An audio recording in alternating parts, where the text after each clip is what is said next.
Hello everyone, it's Victor again, and today we make a breakdown of the ultimate innovation setup, which is Launchkey Mini plus Launchpad X, and I show you how I personally use it in my latest video, which I uploaded yesterday.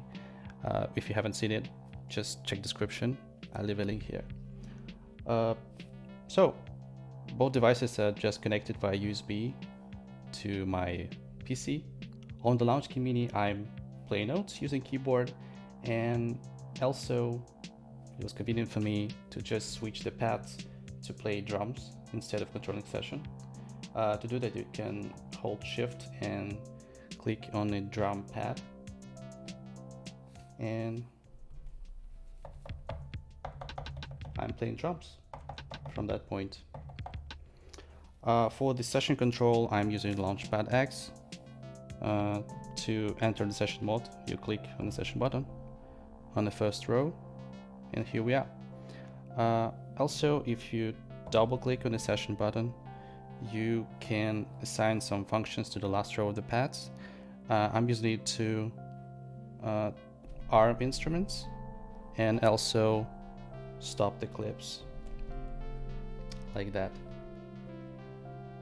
I'm using the sustain pedal, which is connected to the Launchkey Mini MK3, which has special port for it, to the left of the power adapter port.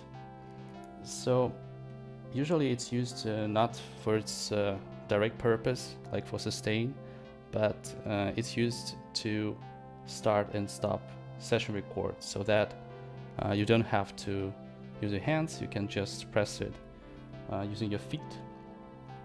So how to actually assign it to the session record. So let's jump inside the Ableton Live project.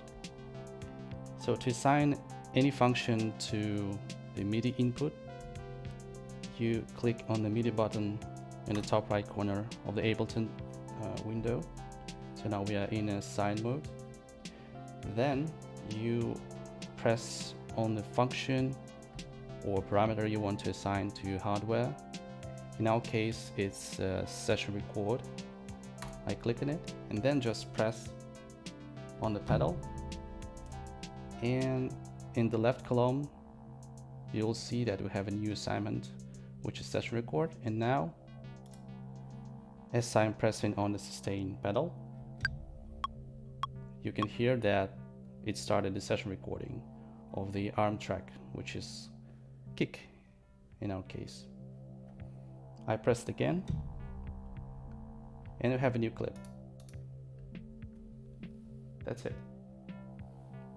So most of the time in the latest track, I'm using the sustain pedal to start and stop recording.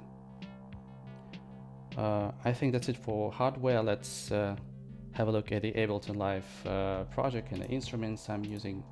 I'm not going to recreate this track from the scratch like I did in the previous tutorial, just some tips which could be helpful for you. So here I separated the drum parts into the separate instruments. Like I have separate kick, snare, and hi-hat. This allowed me to start and stop them separately, just to give some dynamic and variation to the track. And also I added some mappings to control some parameters, like auto filter on the master track. So let's do it again. So you can see I added the auto filter effect to the master track, and I wanted to control the frequency using the knob on the Launchkey Mini. So again, we enter the MIDI mode, click on the frequency parameter of the auto filter, and just turn the knob, and it's assigned. So now let's see what it does. Okay, now I can turn the knob, and the frequency of the auto filter is adjusted.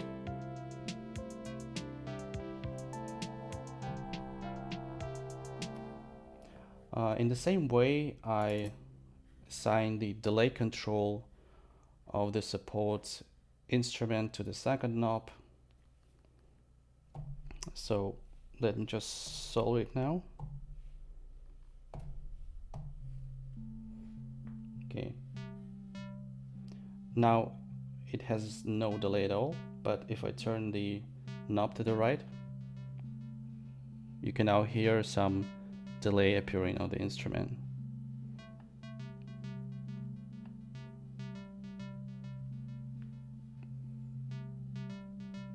Now I turn the knob to the left again to 0 value, and delay is gone.